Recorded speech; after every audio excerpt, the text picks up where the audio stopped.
Nous sommes de retour sur le plateau du Private Equity Exchange pour sa 22e édition. Vous regardez For Change. J'ai le plaisir d'accueillir à mes côtés sur ce plateau donc Fanny Lettier, co-founder de Généo Capital. Bonjour Fanny. Bonjour. Merci d'être avec nous. Vous sortez d'un panel sur la croissance à l'international et les build-up à l'international. On y reviendra dans un instant. À ma gauche, Emmanuel Logan-Moll, vous êtes Managing Director au sein de All Seeds Capital, fonds qui a été fondé en 2020. Exactement. On va parler de votre positionnement. À ma gauche encore Cédric Hetzel, partner au sein de BDO France, donc June Partners BDO France qui se sont rapprochés récemment. Bonjour Cédric. Bonjour. Et Aurélien Guenot, donc vous êtes Head of M&A au sein de TSG, donc magnifique LBO de près d'1 milliard d'euros de chiffre d'affaires, qui a fait un gros pivot, recentrage et beaucoup de build-up sur les dernières années. Alors vous parliez tous de croissance, de build-up, d'intégration en France et à l'étranger. On commence peut-être avec Fanny. Le build-up, c'est déjà un challenge. C'est un challenge de leadership, c'est un challenge d'intégration, c'est un challenge culturel. Et à l'international, c'est encore une toute autre affaire parce qu'on a en plus cette distance dans les usages, cette distance dans le business. On ne se connaît pas forcément et en France, on travaille peut-être différemment d'une entreprise polonaise. Comment est-ce que vous arrivez à créer de la valeur dans un contexte aussi challenging ? Alors, le build-up, c'est un challenge, mais en même temps, c'est la bonne façon d'aller à l'international.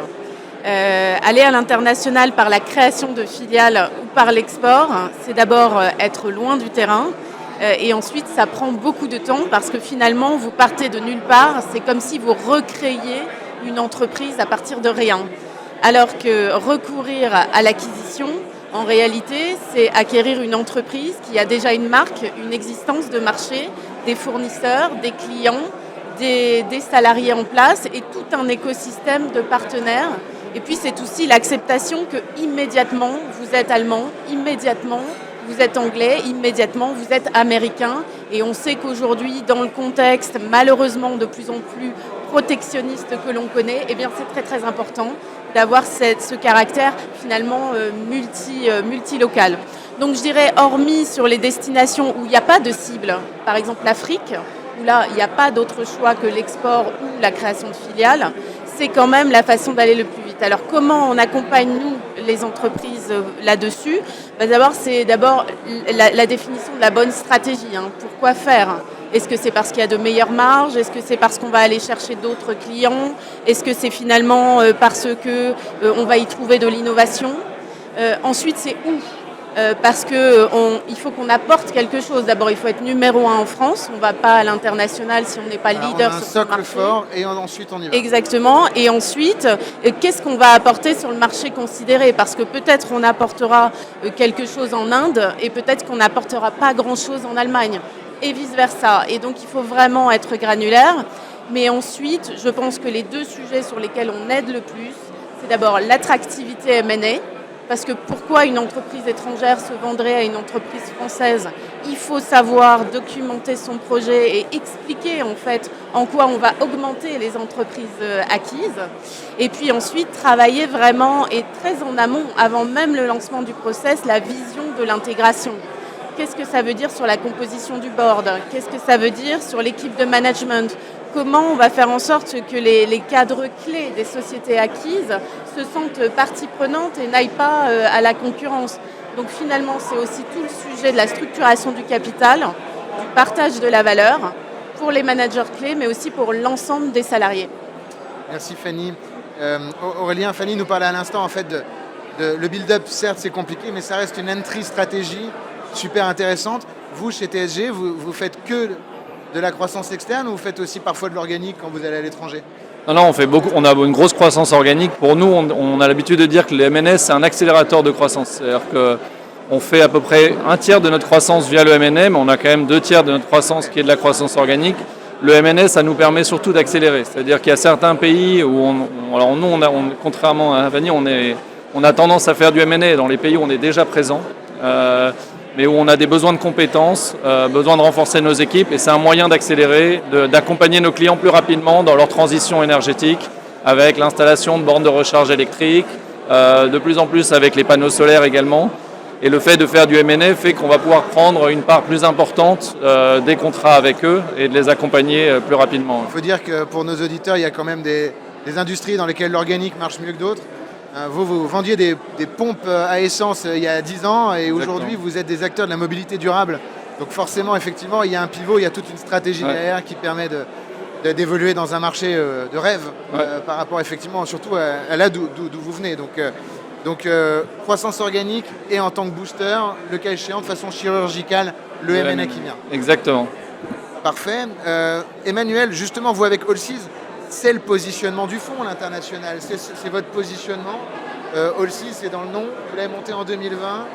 Alors en plus, vous le montez quand même à une période où on en a beaucoup parlé aujourd'hui. Les fonds se concentrent. Vous lancez un FTF, un nouveau fonds. C'est extrêmement ambitieux, a fortiori dans un contexte tout de suite Europe. Oui, tout à fait. C'est vrai que quand le fonds a été lancé, personne ne prévoyait le Covid. Mais bon, on fait avec, on s'adapte. Et on voit l'international pour nous comme un vrai facteur de croissance. C'est-à-dire que, premièrement, toutes les géographies européennes ne fonctionnent pas à la même vitesse. L'Allemagne aujourd'hui est en récession, les autres géographies n'y sont pas. Et c'est vrai qu'avoir aujourd'hui une entreprise qui se positionne sur différentes régions, soit européennes, soit mondiales, ça peut être un facteur défensif dans le marché actuel. Parce que les entreprises en Asie, les participations en Asie, en Amérique prennent le relais de la croissance qui n'existe peut-être pas aujourd'hui en Europe.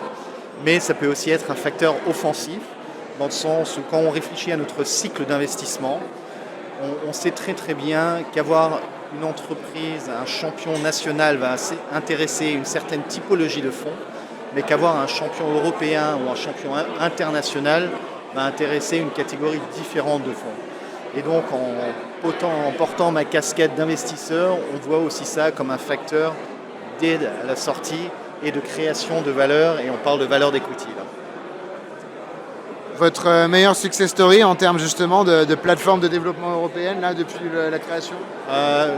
Déjà, ça fait que 3 ans, donc Bien sûr, bien sûr. les success stories... Tout à fait. Déjà, vous aviez fini le fundraising avant le Covid ou pas? Alors non, on a commencé les investissements, notre premier investissement a été fait en mai 2020. Voilà. Rock'n'roll comme Voilà, rock'n'roll comme on dit, une très belle boîte, un très bel entrepreneur, et au final on s'est fait confiance l'un l'autre.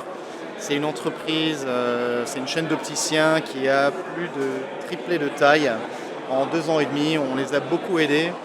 Alors là, en l'occurrence, c'est pas vraiment un succès européen dans le sens où il y a certains marchés qui ne se prêtent pas à créer des champions européens. Je prends par exemple le marché de la santé, service santé, que ce soit en France, en Allemagne, au Royaume-Uni.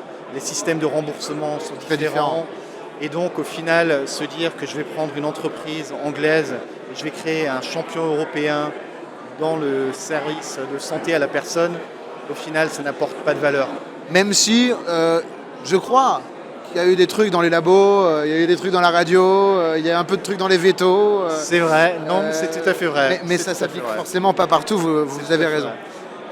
Cédric, on a beaucoup parlé donc, de deal making, de quel levier j'actionne, pourquoi. Maintenant, c'est bien sympa de faire un deal, mais derrière, il faut quand même accueillir les gens, les mettre sous une même bannière, mettre derrière nous le deal au profit d'une histoire commune, grâce à du leadership évidemment, un sponsor, du board. Enfin, c'est pas facile parce que, in fine, les casques rouges, les casques bleus, travailler ensemble pour de la croissance, surtout quand c'est backé par un fonds qui est quand même là pour du ROI, c'est un vrai enjeu. Comment est-ce que vous accompagnez quotidiennement les entreprises là-dedans et à l'international, est-ce que vous avez des conseils particuliers? Alors effectivement, l'intégration, ce n'est pas un sujet sur lequel on va se pencher juste après le closing. C'est-à-dire que ça fait partie intégrante de l'analyse du dossier, ça doit être mené en parallèle du process M&A et avec une première question qui est quel est le niveau d'intégration qu'on veut donner à la société qu'on regarde. Est-ce que c'est une intégration entière, c'est-à-dire qu'on va faire des synergies assez fortes sur les fonctions support? Est-ce qu'au contraire, on va vouloir lui donner un minimum d'autonomie, ne serait-ce que pour l'intérêt et pour certaines spécificités des équipes? Donc la première étape, c'est de se poser sur, on va dire, la stratégie d'intégration et le niveau d'intégration qu'on veut donner. Ensuite, il y a un fort sujet culturel. On en discutait tout à l'heure à la table ronde, c'est que effectivement, dans l'analyse de la société, il y a aussi l'analyse du mindset et de l'état d'esprit, pour parler français, des dirigeants et des managers de la société qu'on regarde. Est-ce que la grève va prendre ? Est-ce qu'ils partagent nos valeurs ? Est-ce qu'ils partagent nos stratégies ? Et finalement, ça fait partie de l'évaluation de la cible que de se poser ces questions-là assez en amont. Et je me mets à la place d'un fonds ou d'un dirigeant TSG qui va racheter une boîte, qui se pose cette question. Enfin, autant regarder un PNL, bon, ça va, faire du TS. Encore une fois, le TS est un métier extrêmement difficile, mais il est sur des fondamentaux qui sont assez rationnels. Là, on parle quand même d'un truc assez mystique, quoi. Je veux dire, comment on arrive à voir, Cédric Hetzel, quelle est la méthode en 2 mots pour arriver à savoir si mon fit culturel va être bon avec une boîte, qu'elle soit d'ailleurs en France ou dans un pays voisin. On est au-delà de la technique, là. Alors, la méthode, je ne l'ai pas, pour être clair.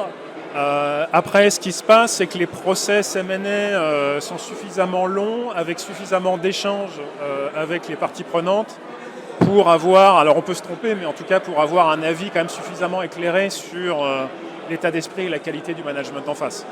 Et puis on a un certain nombre d'indicateurs, ne serait-ce que sa structuration et son organisation, c'est-à-dire un patron qui décide d'absolument tout, qui a fait table rase autour de lui, on peut se dire, lui il est peut-être un peu égocentrique et il aura du mal à se placer sous la coupe de quelqu'un et d'adhérer à une stratégie qui n'est pas la sienne.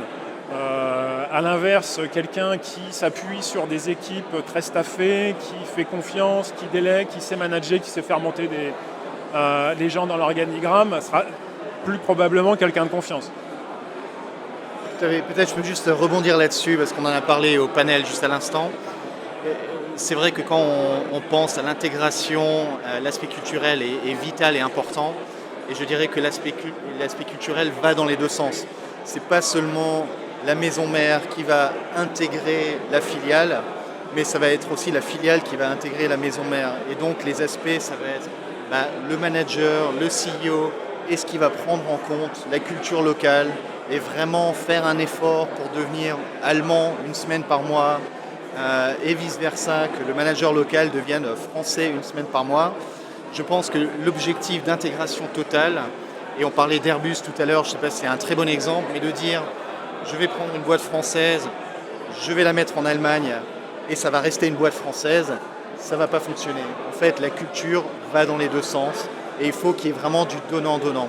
Donc au final, la maison mère va devoir devenir une entreprise internationale et mettre, on va dire, l'entreprise nationale, l'aspect égotistique, national, je suis français, un petit peu en retrait pour le bénéfice du groupe. C'est très clair. Merci beaucoup. Merci Emmanuel. Aurélien, du coup, sur ce que vient de dire Emmanuel, sur ce fait effectivement de grandir et se développer implique peut-être de passer outre ses origines. Aujourd'hui, TSG, c'est une boîte française ou c'est une boîte... quelle est la nationalité de TSG? Pas juridique, mais en termes de mindset. Non, le mindset, il est très, très international. On a aujourd'hui au comité de direction les différents patrons de chaque zone, et chacun étant avec un fort ownership sur sa zone, c'est-à-dire qu'il est vraiment responsable de son développement. On a dans l'équipe corporate 25 personnes sur un groupe qui va faire 6000 personnes, donc c'est vraiment pas énormément. Et je rejoins tout à fait ce qui a été dit, c'est-à-dire que le patron local et les équipes locales doivent gérer leur société comme si c'était leur propre société indépendante. Et nous, ce qu'on essaye de faire au niveau du groupe, c'est d'apporter de la dynamique de groupe. Donc quand il y a des contrats internationaux, de partager des connaissances, des process qui peuvent être efficaces. Mais il est clair que localement, c'est géré localement. Et si vous allez en Allemagne, notre équipe vous dira qu'ils sont allemands et pas partie d'un groupe français. Non, c'est clair. Hein. Fanny, un mot de la fin, peut-être une conclusion. Vous êtes un acteur de l'investissement minoritaire, vous accompagnez les boîtes en croissance, vous êtes un booster via l'equity. Quelle place on occupe au board en tant que minoritaire dans des sujets aussi stratégiques, sachant que c'est clairement votre thèse, hein, on l'a vu dans pas mal de boîtes, notamment dans les services, service business, il y a un engagement très fort de la part du management et en même temps épaulé par vous en tant que minoritaire. Comment vous jouez votre rôle ? Alors, effectivement, Généo existe depuis mars 2019 et on a fait 21 investissements dans des sociétés françaises de niche qui ont vocation à devenir des leaders européens, si on est dans le secteur des services, ou mondiaux, si on est dans l'industrie. Pour ça, on a fait 50 acquisitions, dont un peu plus de la moitié à l'international. Alors notre rôle sur la question du build-up et sur la question de l'international, en fait, c'est d'aider le management à finalement en fait, poser la bonne stratégie, mais surtout poser le bon plan d'exécution. C'est ce qu'on appelle chez Généo le carnet de croissance, c'est les enjeux clés d'exécution de la stratégie. Parce qu'en tant que minoritaire, on ne va pas refaire la stratégie, on ne va pas changer le management. En revanche, on peut accompagner sur l'exécution de la stratégie et on le voit, c'est compliqué. Donc nous avons à côté des directeurs d'investissement des business partners sur le M&A, sur l'international, sur le digital, sur l'impact, qui vont finalement en fait aider à poser le bon cahier des charges, sélectionner les bons experts pour accompagner l'entreprise en France ou à l'international et parfois, comme sur le M&A, être très, on appelle ça hands with, c'est-à-dire très accompagnant pour finalement écrire la stratégie d'acquisition, aider à constituer un vivier de cibles, aider à la négociation, parce que pour nous c'est souvent la première fois, on fait souvent les premières fois de nos PME, de nos ETI small cap. Et puis finalement en fait travailler dès le début comme ça a été dit, les problématiques d'intégration, c'est ok, tu décides de passer le cap de l'international, qu'est-ce que ça veut dire aujourd'hui dans la façon dont tu manages ta boîte. J'insiste aussi sur l'enjeu de la digitalisation, parce que aller à l'international et faire du M&A, ça veut dire en fait investir dans le digital pour mieux manager, pour assurer la fluidité de la communication. Parce que quel que soit le modèle d'intégration très centralisé ou très décentralisé qu'on a choisi, on fait ça pour réaliser des synergies. Et les synergies, elles supposent en fait vraiment une capacité à coopérer de façon très très imbriquée. On revient sur ce sujet d'avoir un leader français avant d'aller à l'étranger. C'est pareil, avoir les bons outils, la bonne structure avant de croître pour avoir derrière les épaules assez solides. Merci d'avoir partagé vos histoires de croissance, votre carnet de croissance, Fanny. Je vous souhaite une excellente journée. Merci beaucoup. Merci beaucoup. On se retrouvera évidemment l'année prochaine, mais l'événement continue. Vous regardez For Change. Merci pour votre présence.